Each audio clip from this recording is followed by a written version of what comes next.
Ruth Bader Ginsburg's historical influence on communication through law, performed by Ava Blackledge, Caroline Carlisle, and Mia Carver. Sex, like race, is a visible, immutable characteristic bearing no necessary relationship to ability. Sex, like race, has been made the basis for unjustified or at least unproved assumptions concerning an individual's potential to perform or to contribute to society. These distinctions have a common effect. They help keep woman in her place, a place inferior to that occupied by men in our society.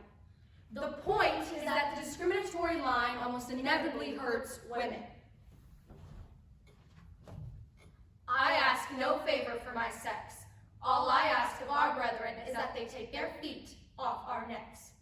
Frontiero versus Richardson, 1973. My name is Frontiero. I was the second lieutenant in the U.S. Air Force. Once I started, I noticed that the married men I was working with were receiving a housing allowance. I was a married woman, but I wasn't receiving a housing allowance. Assuming there must be a mistake, I went to the pay office, only to be told that there wasn't one and that I should forget about it. That because I was a woman, I couldn't receive the same benefits as my male colleagues. There were no management errors. This was law. People said that I was privileged, that I should be grateful I was in the Air Force at all, that I shouldn't need anything because I was living the dream. All I wanted was to be treated the same as everyone else. After losing the case at a district court in Alabama, they brought it to the Supreme Court. Very well, Mrs. Ginsburg. Mr. Chief Justice, and may it please the court, amicus views this case as kin to Reed v. Reed 404 U.S. The legislative judgment in both derives from the same stereotype. The man is or should be the independent partner in a marital unit. The woman, with an occasional exception, is dependent, sheltered from breadwinning experience. Ruth had a difficult challenge during this case.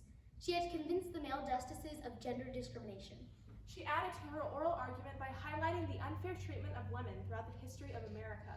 She explained to us what it was like being a second-class citizen, what it was like being a woman. This made the court realize that sex-based discrimination occurred frequently and needed eradication. The sex criterion stigmatizes when, as in Hoyt against Florida 368 U.S., it assumes that women are preoccupied with home and children and therefore should be spared the basic civic responsibility of serving on a jury. These distinctions have a common effect. They help keep a woman in her place, a place inferior to that occupied by men in our society. We were so engrossed that we did not ask a single question. Why are they so quiet?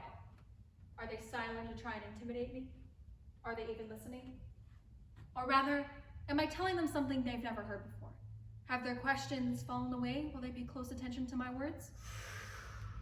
We were there to deal with a lawsuit. Ruth gave us an argument that not only addressed the issue at hand, but also informed us about gender-related discrimination and gave us insight into how our role in helping Mrs. Frontiero furthers the fight against discrimination. In asking the court to declare sex a suspect criterion, amicus urges a position forcibly stated in 1837 by Sarah Grimke, noted abolitionist and advocate of equal rights for men and women. She spoke not elegantly, but with unmistakable clarity. She said, I ask no favor for my sex. All I ask of our brethren is that they take their feet off our necks. In conclusion, amicus joins appellants in asking that this court reverse the judgment and remand the case with instructions to grant the relief requested in appellant's complaint. We were hesitant at first, but in the end we complied. The voting was 8-1 in favor of Frontiero. They won. By using communication effectively, Ruth brought attention to her own credibility as a capable defense attorney and inspired more arguments for women's rights. Weinberger versus Weisenfeld, 1975. My name is Stephen Weisenbaum. After my wife died in childbirth, I devoted myself to the care of my newborn son, Jason. When I applied for Social Security benefits, I was told that the benefits were only for mothers who had lost their husbands and that I didn't qualify. I was simply a father trying to take care of his children in a society where the law prevented me from doing so. Therefore, I sued the Social Security office on behalf of myself and other widowers in my situation. When they got to the courtroom, Ruth had Stephen Weisenfeld sit at the table with her to introduce a male presence that we could identify with. Mrs. Ginsburg. Mr. Chief Justice, and may it please the court, Stephen Weisenfeld's case concerns the entitlement of a female wage earner. A female wage earner's family to social insurance of the same quality as that accorded to the family of a male wage earner. Ruth was trying to convince the court that sex-specific discrimination hurts everyone, to such an extent that systemic changes needed to be constructed in order to remedy inequity. This absolute exclusion, based on gender per se, operates to the disadvantage of female workers, their surviving spouses, and their children. It denies the female worker's social insurance family coverage of the same quality as the coverage available under the account of the male worker. It denies the surviving spouse of the female worker an opportunity to care personally for his child, and it denies the motherless child an opportunity for parental care. In this case, a man was discriminated against on the basis of sex. Ruth knew that the justices would be able to sympathize with me because I was a man. She took this case to help the justices connect to and grasp the idea of gender inequality. The underlying assumption was wives are typically dependent. Husbands are not. Hence, the statutory scheme in this case favors one type of family unit over another. And in the favored unit, the husband's employment attracts the benefit in question. Where the breadwinner is male, the family gets more. Where the breadwinner is female, the family gets less. Ruth used this case as one of the many building blocks for women's equality. By choosing a case that focused on the unfair treatment of a man, solely based on assumed gender roles, she continued to spread awareness and uncover the reality of inequality. I know what I'm doing. As soon as I heard about this case, everything fell into place. The justices will finally understand. They will finally realize that gender inequality exists and that everyone is a victim. The novel approach that we took in this case, that a man like myself could be susceptible to sexist practices under the law, is yet another example of her genius in fighting for the equity and equality of all people. In practical effect, laws of this quality help to keep women not on a pedestal, but in a cage. Congress had in view male breadwinners, male heads of household, and the women and children dependent upon them. Its attention to the families of insured male workers, their wives and children, is expressed in a scheme that heaps further disadvantage on the woman worker, far from rectifying economic discrimination against women. In sum, Appealee respectfully requests that the judgment be affirmed, thereby establishing that under this nation's fundamental law, the woman worker's national social insurance is no less valuable to her family than is the social insurance of the working man. The whole purpose of the provided Social Security benefits was to allow the surviving spouse to properly care for the children, no matter the parent's gender. The sexism surrounding these benefits was deemed both illogical and counterproductive by the Supreme Court. We voted unanimously in favor of Weisenbaum. These are but few of Ruth's examples in front of the Supreme Court.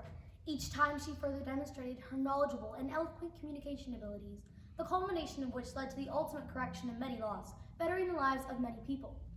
Feminism is the notion that we should each be free to develop our own talents and not be held back by man-made barriers. Frontiero versus Richardson led to women continuing to join the armed forces because they were receiving the same benefits as men. In 1970, women represented only 1% of the overall active duty force in our military. By 2017, women represented 16%. Ruth's work in law has opened up military opportunities for women today. There is still prejudice, but these numbers will continue to grow because of the legal actions she took. Men and women are persons of equal dignity, and they should count equally before the law. Ruth changed the way we view gender roles today. She used Weinberger v. Weisenbaum to show that men can devote their time and stay at home with their children, which was not common during this time period. She brought normality to the idea of men doing women's roles. Additionally, Ruth's work in the legal field led to laws on the state and federal level that chipped away at the gender wage gap. During the 1960s and 70s, the woman wage earning ratio hovered between 57 to 61 cents for every dollar a man made. It was recorded in 2020 that women earn 82 cents for every dollar a man makes. There is still work to do, but we are making progress. Ruth Bader Ginsburg made it possible for women like us to challenge the status quo. She used the skills she had and put them to work to help right the wrongs the men in government had created. Through her willingness not only to collaborate, but also to dissent during her time as a Supreme Court Justice, Ruth Bader Ginsburg became a pop culture icon in addition to being a symbol of equal rights for all. Ginsburg said herself that her work is not yet finished, that her project for equal rights for all is far from complete. We must carry on her legacy and continue to fight. Today, we as women will not be bound by the same constraints through the laws of our nation as we once were, and that is because of her. Women's rights are an essential part of the overall human rights agenda, trained on the equal dignity and ability to live in freedom that all people should enjoy. I ask no favor for my sex. All I ask of our brethren is that they take their feet off our necks. Thank you, RBG.